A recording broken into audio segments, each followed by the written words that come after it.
It is so nice to be with you all today. I'm so excited for this Data for Good Fest. There's already been so much great content, and I'm just really excited to engage with this community, to hear what's going on, to hear what's on people's minds, and really figure out ways that we can all come together to do work that really matters. My name is Afua Bruce, and I'm the Chief Program Officer at DataKind. We are headquartered in the US, in New York City specifically, and DataKind has a number of chapters across the world, including DKUK, whom we love dearly. I have been at DataKind for about a year and a half now, and have the privilege of overseeing all of our programmatic offerings that we do, how we define our different offerings, from months-long data core projects to weekend-long data dive events to hours-long data jam events and much more. I also get the privilege of helping to oversee and coordinate our volunteer community. DataKind is fortunate enough to have thousands of data scientists across the world, and 5 specific chapters, again, including the DKUK chapter, but also we have chapters in Bangalore, Singapore, and in the US. So with that, let me get started. A little more. All right, and so at DataKind, we really think about what we do as harnessing the power of data science and AI in the service of humanity. For several years now, the private sector especially, and sometimes the government sectors as well, has had the opportunity to take advantage of data science and AI, whether it's making sure that when you open whatever social media app is your preferred app, that you are seeing the people you want to see and are being suggested the exact item that the system knew you wanted to buy before you recognized it, to tailoring what we watch on television, how we interact, how our employers engage with us, and more. And at DataKind, we really think, well, this technology is so useful in the private sector. How can we make sure that the technology of the future is available to all and is really helping advance and make progress against some of the biggest challenges that humanity is facing? And when we think about data and how we use data, we think about it in 3 very specific ways. I know a lot of times data can be a buzzword of, we just need to be data driven, or we need to use data to make decisions, or we need to use data to help evaluate and measure our impact. But how does that really look? So we think about data as falling into one of 3 categories: what you observe, how you reason, and how you can actually act. And so in the observing category, this is really taking a look at a snapshot in time. What are the specific data points that we can collect? What is going on in the world today? How many customers did you serve last month? How many clients did you engage with over the past year? What's the temperature today? Really observing the world a snapshot at a time. Then when we get into reasoning, this is something that is definitely people often think of being one of the human components, but there's a way to help data inform this as well, data science specifically inform this as well. And these are when you take a look at what you observed and you then start to make predictions about what can happen next. And so if you looked at how many customers you served last month, how many customers are going to request services again next month? If you're looking at how many clients you had accessing a food pantry or accessing some type of benefit, how do you then take a look and combine that with other data that you've observed, how the economy is doing, where we are in different stages of lockdown, and use that to then predict how many clients will want to engage with those services again next month?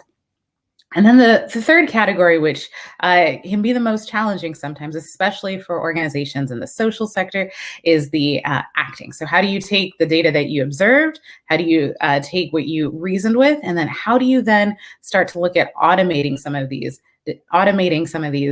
decisions, and then triggering actions that can help you manage your organization more effectively, can help you manage the services that you provide more effectively. So think of this back to the customers in the store example of when more customers come in, getting an alert that you need to change something. DataKind did a project a few years ago with an organization called Plentiful, which looks at distributing food. And so we worked there in this act or automate phase of building some indicators so that the Plentiful knew when to send out alerts to restock food or to increase staffing and more. So again, as we think about data, thinking about it in the categories of what can you observe, what can you reason, and what can you act on or automate. And so then as we think about DataKind broadly, right, how DataKind operates and what exactly DataKind does. So we are, a mission-driven organization that really seeks to partner with other mission-driven organizations to help identify their data and their AI opportunities. So talking with organizations to say, what really matters to you? What keeps you up at night? What are the problems that you are facing? And going from there to help identify what data we can observe, what data we can act on, what data we can reason with. We then recruit and work with a team of pro bono data science experts to build solutions. It's really important to DataKind that we start first with what matters to social sector organizations. We don't want to ever come across as we're the technologists and we're here to help. And we know what's best for you, but really starting with what's that problem statement that's there, and then turning that into how do we bring together all of the resources to help your organization specifically and to help specific social sector organizations be able to solve their problems.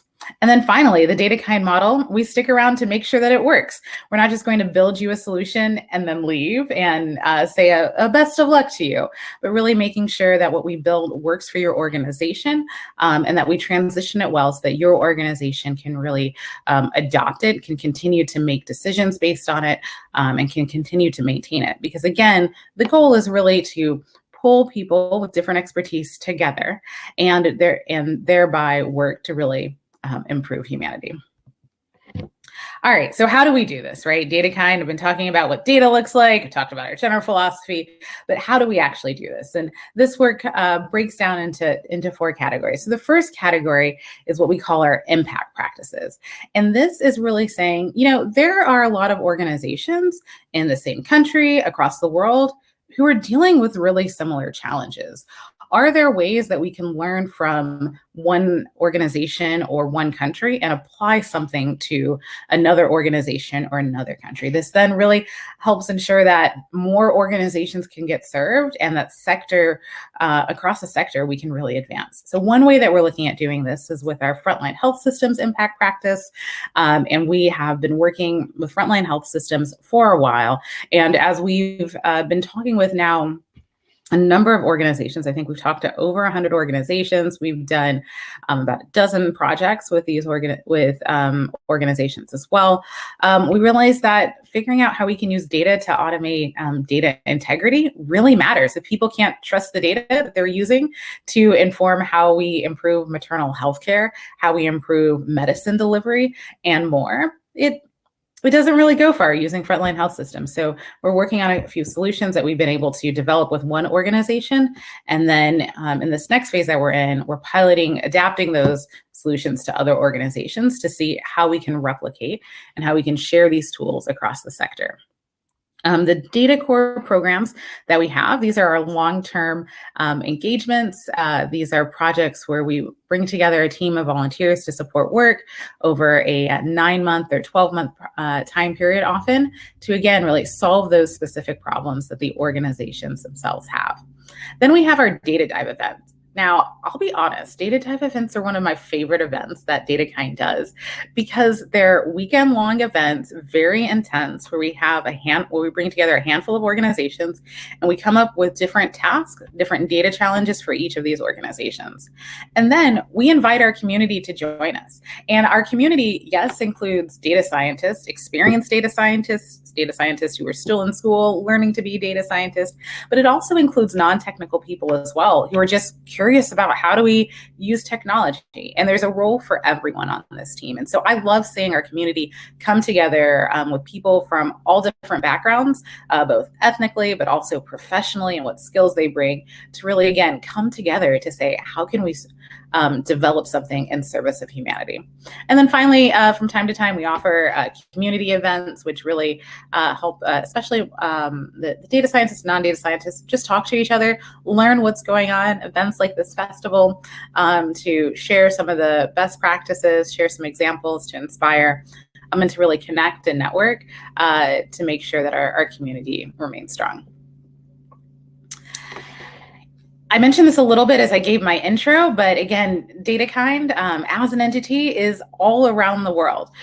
You see here with the location indicators, those are where our chapters are, including where we are headquartered in New York City. And then the little pluses and stars are where we've done some projects in the past. So we've done several projects in Africa. We've done a handful of projects in South America, in Australia, in the UK, obviously. Course, being where DK UK, who's putting on this Data for Good Fest, is based. But really, again, just really the power of what's possible, and really in ensuring that this technology, the technology of the future, is really being applied in the social sector in an equitable way across the world.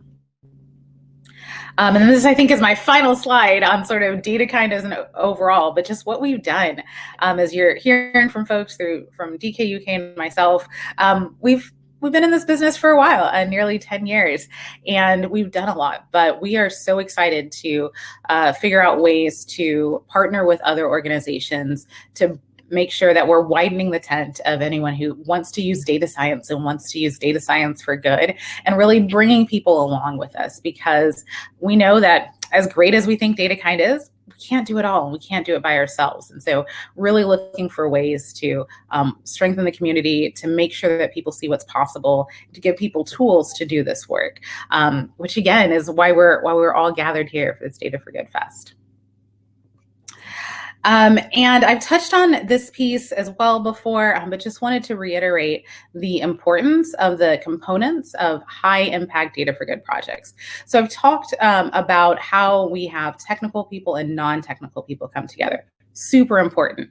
But specifically, I want to call out 6 roles that are crucial for Data for Good projects. And maybe if you relate with one of these roles, you can drop in the chat where you're from and sort of your role, so we can do that networking and community building there.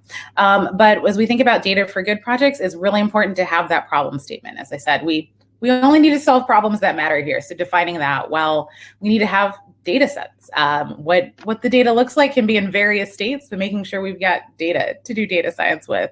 But then as we look at some of the specific roles people can fill, this is where I think it's really exciting. And again, I'm curious to see what roles that you all are filling right now. First is data scientist. If we're doing data science work, we should have data scientists.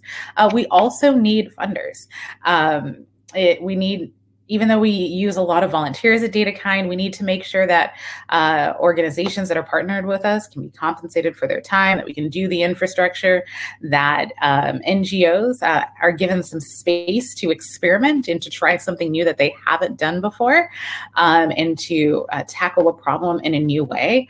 And to continue to deliver the services they want. So that, of course, takes funding, and we love our funders very much. The next is subject matter expertise. So really making sure that we're partnering with, in the Data for Good space, people who know the issue. If we're dealing with homelessness, that we're partnering with people who are experts in studying homelessness. If we're looking at food delivery, that we're doing that. If we're looking at providing care services for immigrants, that we've got people who are steeped in that community and have been studying the issue and are those subject matter experts. And then finally, the social actors, making sure that we're talking with the right people at organizations and the right government agencies and more, who are in that social sector, really coordinating responses and making things happen for the specific issues we're working with. So again, really curious to see where folks are from, because in order to do this work, we need all of us. And I think it's really important to acknowledge the different types of expertise that people have and how they come together to work well on a project.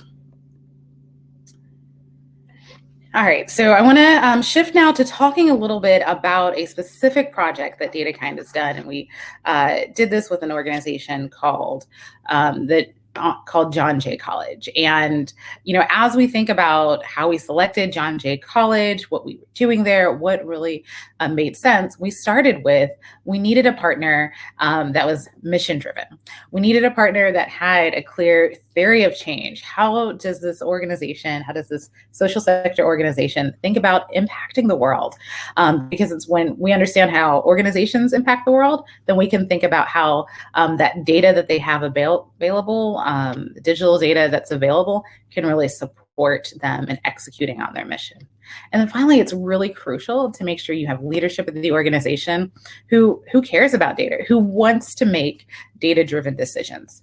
I don't know if this resonates with any of you, but sometimes you can put in a lot of work into building a model. You can put in a lot of work into any type of initiative or pulling any type of data or putting together spreadsheets.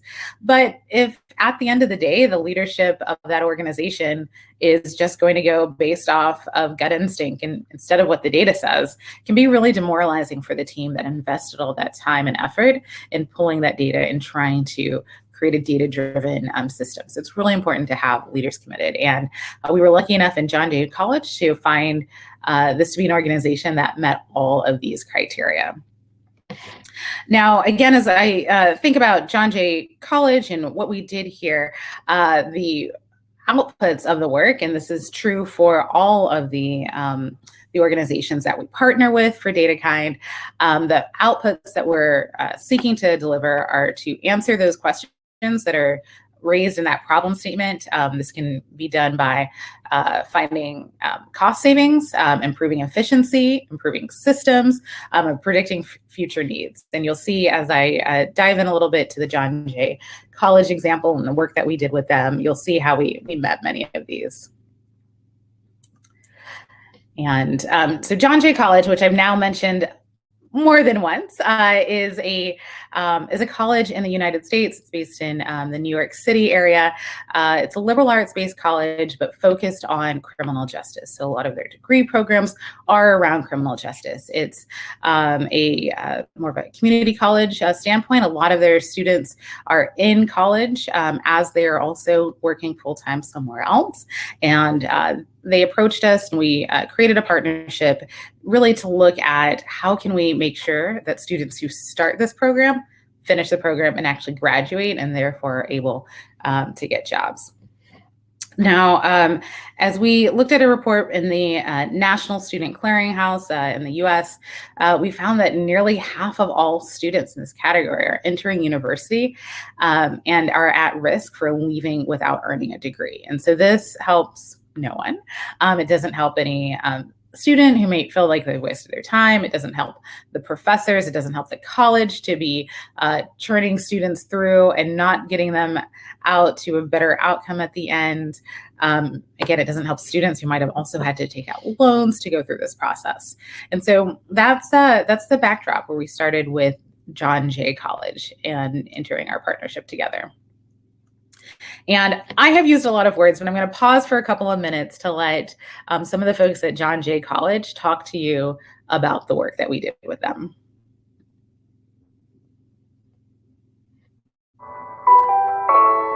We think a college dropout is someone who didn't make it academically. But that's not true. There are a number of factors.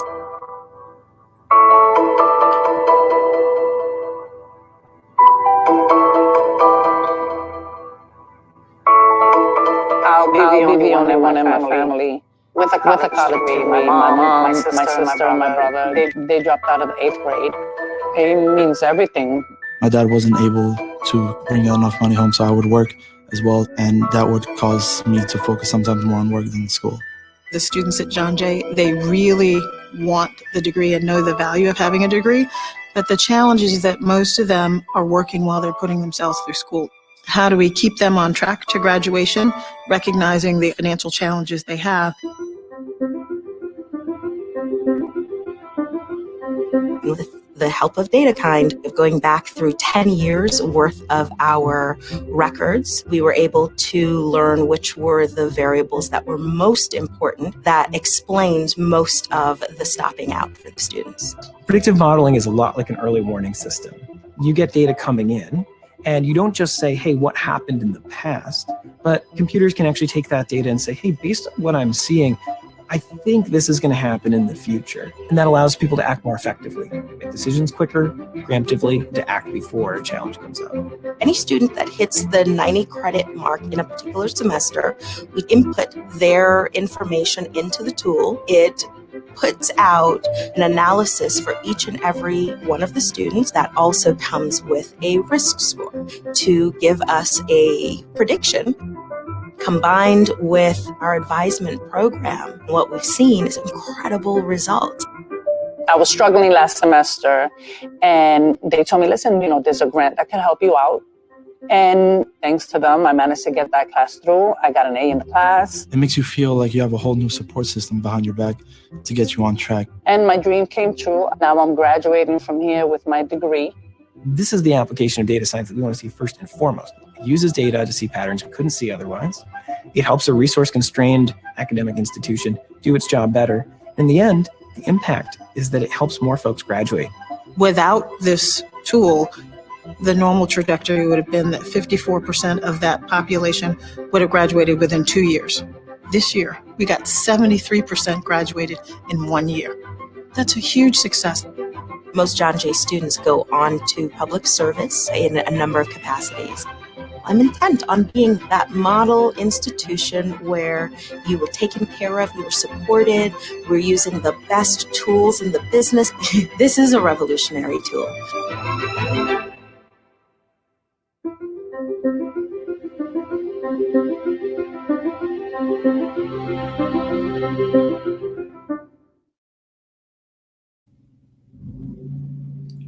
Great. So I just love hearing from the people who are most affected by this work directly. So just wanted to share that example with you. And now let's break down a little bit what we did. So again, you've heard from now some of the social actors that were involved and the subject matter experts involved, but I'll speak to you now a little bit about the data scientists and what did we bring to the table. So the DataKind team that was deployed on this project developed and tested more than 20 different models for predicting both non-graduation and delayed graduation. We ended up suggesting that John Jay College adopt 2 sets of 3 models. You heard in the video that a key differentiating point was around 90 credits. And so we recommended the adoption of 1 set of models for students before they'd completed 90 credits and another set of models for students after they'd completed 90 credits to then look at the likelihood of graduating. The predictive score, as was mentioned, that risk score, then really being used to indicate perhaps level support or likelihood for need of support. Our primary models actually had a very high accuracy rate for the for being able to predict who would actually graduate. We had an accuracy of between 80 and 92%, a little bit lower for people who ended up not graduating. It was just 69 to 84%, but still, as far as predictive models go, very solid numbers and very high accuracy. And so we pulled all that together, and then what actually happened? What happened with the models that we did it have an impact? And it did, as we have now touched base with John Jay College just recently, about 2 years after we did this initial work.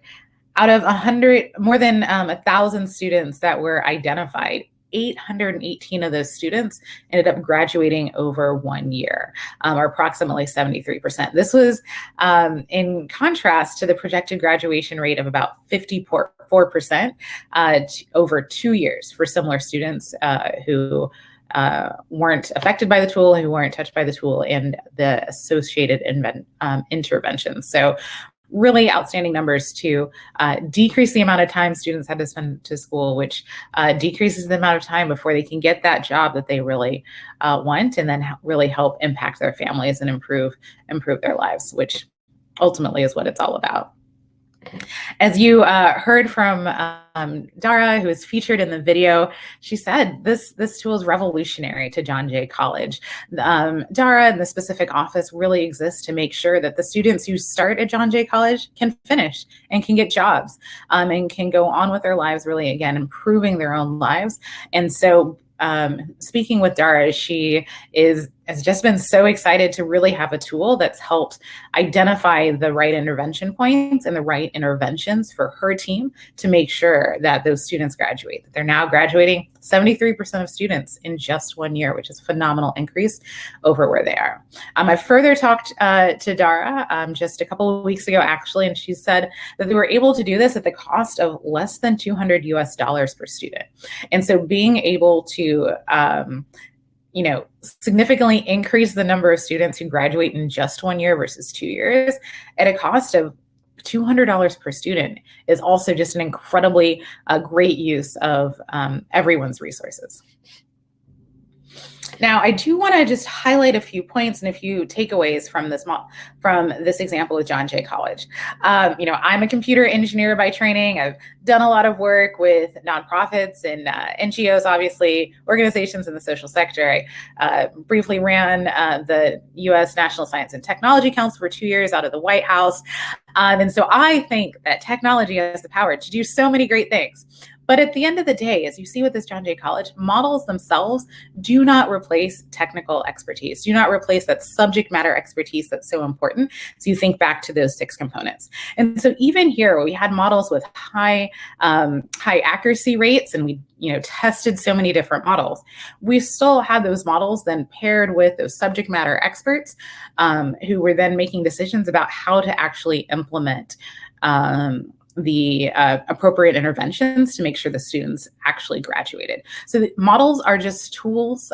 They're great tools, but they do have limitations. It's also important that you update your models over time as you learn more information and you learn more data, and you gather more data. So we've had ongoing conversations with John Jay College, especially in the first couple of months after we delivered the tool, to say what needs to be done, how can we tweak this tool to really make it more effective based on what we're learning, and that's critically important. And this final point that I do want to emphasize is that these models and models like them should only be used to provide additional services or support. We shouldn't use these models to ever deprioritize, in this case, student support. And this is really important because when we think about what does it mean to do AI ethically, what does it mean to do data science ethically, which is a conversation that is happening in many different forms. Now it's a conversation that DataKind has been having for nearly a decade. One of the most important tenets of this is to minimize harm. And if you're using these models to then target who to stop providing services to, you're using these models to identify ways that you can essentially inflict harm on groups of people and groups of your clients that you're working with, that's actually not reducing harm. It's the opposite of it. And that's not a good or ethical use of the AI solutions and the data science solutions that we're developing. So that is the John Jay College example that we have. Again, really starting with John Jay College and saying, what was the problem statement that they had? So going with the problem statement, looking at data sets, as you heard in the video as Dara was speaking, looking at 10 years of data that we had, then bringing together the data scientists, the social sector actors, the subject matter experts, and then of course, the funders to fund this work for all 6 of those components, then being able to come together and really to make a difference in the lives of people and really to leverage the data science and the AI in service of humanity, which is what DataKind is all about. And just as a closing thought here, as we think about success, not just for the John Jay College, but for all of the more than 300 projects DataKind has done in our history, success is really when DataKind and its partners have created data science solutions that are adopted widely and contribute positively to sector level problems. In the John Jay College example, it's education, making sure people can get the skills they need for the jobs they want. But for your organization, it may be something else. It may be something criminal justice related, as perhaps some students from John Jay College could help you with. It may be something benefits related. It may be housing related. It may be something delivery system related. It may be whatever, but the point is that, again, by bringing the 6 components together, bringing different types of expertise together, we can work together to really solve these sector level problems. So with that, I think we have a few minutes for questions. So I'll stop sharing my screen now and see if anyone has any questions.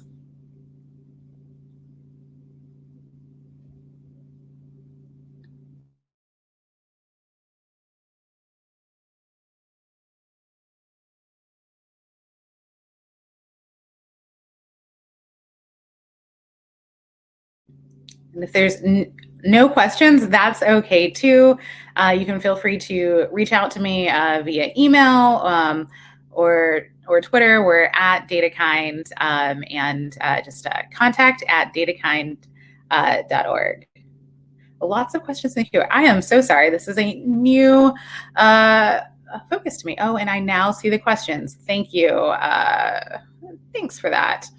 So we'll see. All right, let me go through them now. All right, so the first question then, looking, could similar results have been achieved by simply advertising the college's grant support for students experiencing financial difficulty more effectively, so students could self-select into it?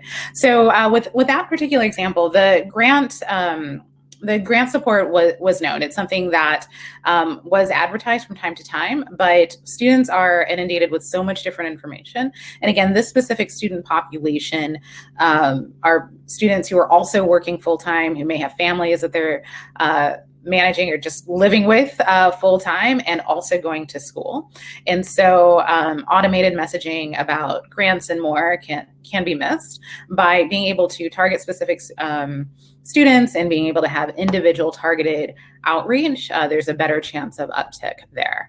And so yes, the messaging is there, but really it's how do you target the students and how do they feel like they're getting that personal touch that I think one of the students in that shot of, I think, 5 students together really mentioned that feeling of you now have an overall support network, a new support network there.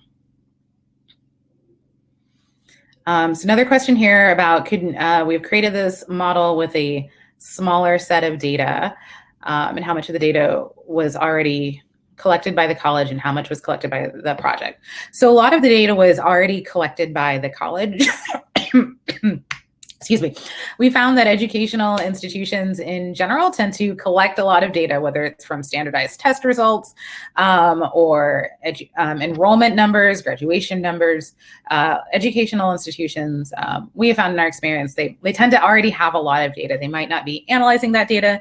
It might just be in that observed category, and they haven't necessarily used it for that reason or that automate category. Think back to one of my earlier slides. But a lot of that data was there. We could have done it with perhaps less data, but 10 years really gave us just a really good historical view of what happens over time. Most of their students, they said, did graduate in 2 years, but sometimes they had students that were taking 4 years and longer to graduate. And so having that there, also really important. So there are a couple of questions in here about bias in the model's performance, and was it accurate at predicting dropout in all demographic groups? So I'd have to go back and look at the data to see if it's accurate at predicting dropout in all demographic groups. But one thing that's interesting to note about John Jay College's population is that it's actually fairly diverse. And so a lot of their data then does cover a lot of different ethnicities and just different genders also. And so I think this point, though, it's just important to note about how easily bias can slip into any models. I just read an article this morning on bias in natural language processing models as well. And definitely being a challenge when you are looking at making prediction models based on historical data if different races or genders have historically been left out of the data collection. And the John Jay model, because of their student population, is fairly diverse. But yeah, I'd have to go back and check the data to be able to specifically look at accuracy levels, perhaps varying by gender or race. Those are things that we actively talk about, though, as we, through the DataKind model, think about how we structure our data, we structure our conversations with our partners, and we consider as we are finalizing a model and, documenting those limitations, as I mentioned before, turning it back over.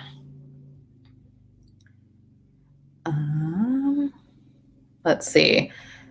There's a question here also about how we approach maintenance of the model, and will the model be reevaluated to test whether it's still working as the student body and data inputs change.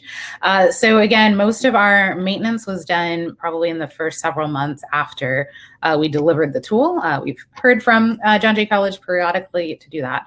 We actually are now exploring the possibility of working with them again for some updated tooling and on some different challenges.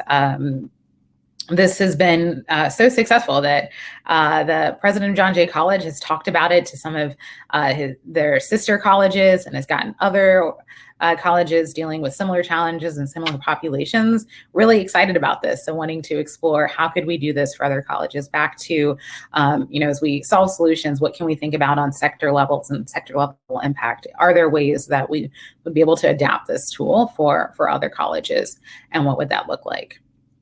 There's also a question here I see about the change in student outcomes, how much is directly attributable to the change in support structures. So I'll say, from my conversations with Dara, she attributes a lot of it to this tool, and that her office now has the tools that it needs to know who to target. And so their office has always had a lot of services to provide, can always provide wraparound services, but with a finite number of people working in that office, a finite amount of funding for that office, knowing what students are most risk, and so what students you want to provide additional support to. Again, not taking away anyone's support, but what students you can provide additional support to. She really credits this tool with being able to help her team find those students, and then provide the interventions in that broader support network needed to help them graduate.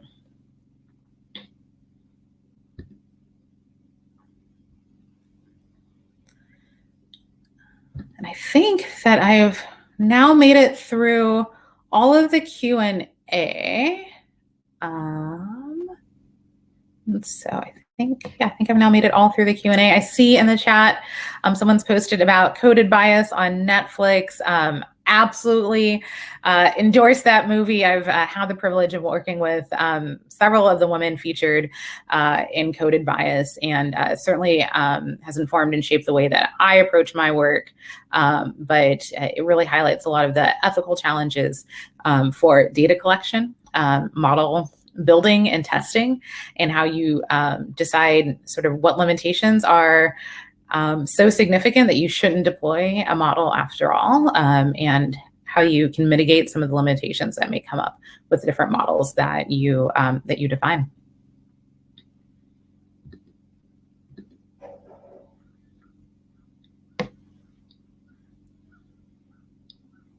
Okay. Yeah. Sorry, now I'm just really reading the chat because there's so much good information here that I do want to amplify. Algorithm as Effect of Oppression, absolutely endorse that book. Safiya Noble is phenomenal, and we've had the opportunity to work with her a bit at DataKind, and then Kathy O'Neill is actually a DataKinder before she wrote Weapons of Mass Destruction. So she volunteered at a few DataKind events back in the day, and so highly recommend those books as well. I think that's essentially, we're at the end of the chat and the Q&A, I think. Again, it's been such a pleasure to join you all today. Thanks for engaging in the chat, and thank you for all the great questions. Again, please feel to reach out to me, but really to enjoy the rest of this Data for Good Festival. I feel so honored to have been able to share with you today, and to be able to share this virtual stage with all of the other great speakers who've been a part of this event. So thank you very much for your time, and take care.